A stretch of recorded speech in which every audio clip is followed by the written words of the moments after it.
June 1858. The temperature in London climbs past 30 degrees. The River Thames, the artery of the world's most powerful empire, begins to reek. Not the ordinary smell of a port city, something worse. Raw sewage, years of it, baking in unprecedented heat. Inside the Houses of Parliament, members press chloride-soaked curtains against the windows and hold handkerchiefs over their faces. The British government, capable of administering colonies on 5 continents, cannot hold a session because of the stench from its own river. This is Object Origins, where we trace the hidden histories behind things most people never think about. And the history of sewers might be the most consequential one we've ever covered. Worth saying up front, some of the historical details here involve disease and public health, and I've relied on well-documented sources, but specifics from ancient civilizations always carry some uncertainty. What I want to do with this story is take you underground, because the path from that unbearable summer in London backward through time reveals something genuinely strange, a technology that was invented, lost, and then reinvented under pressure. And the cost of that gap was measured in millions of lives. Here's where the story gets unsettling. That crisis in 1858, humanity had already solved this problem, thousands of years earlier. Around 2500 BC, in what's now Pakistan, the city of Mohenjo-Daro had a sewer system. Not a crude drainage ditch, an engineered network. Homes connected to covered drains running beneath the streets. Inspection points built in so workers could clear blockages. This was the Bronze Age. Most civilizations were still figuring out irrigation, and the people of the Indus Valley were building infrastructure that some modern cities still lack.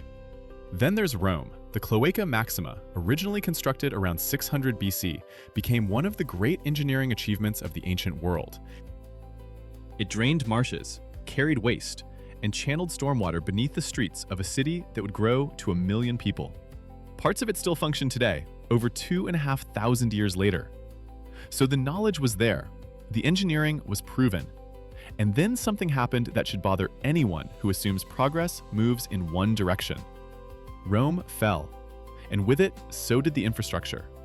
Medieval European cities didn't just fail to build sewers, they forgot why sewers mattered.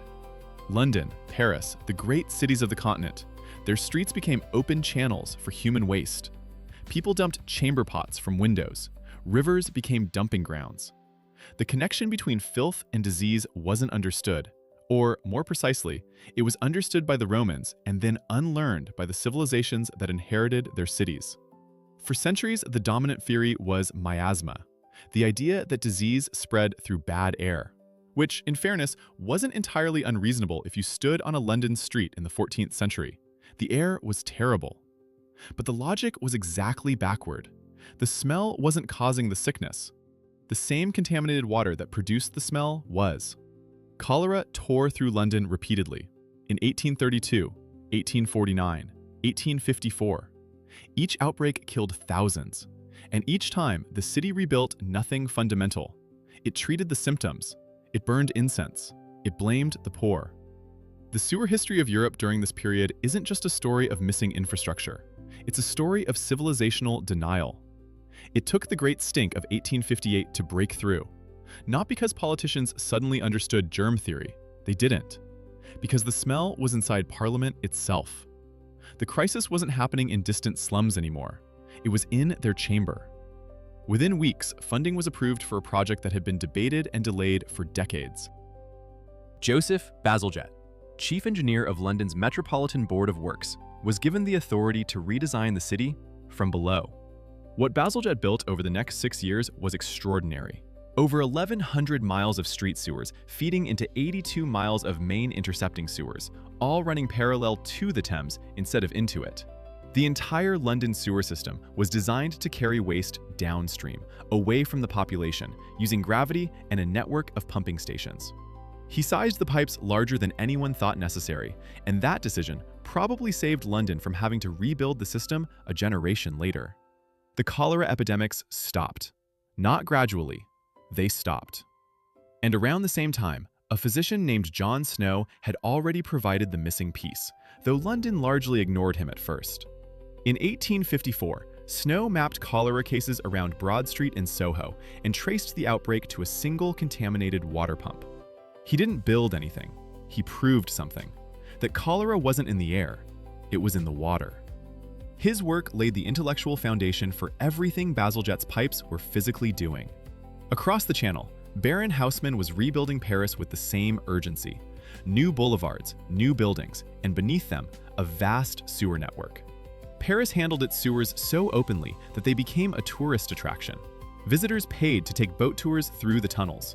The same infrastructure polite society refused to discuss above ground became entertainment below it.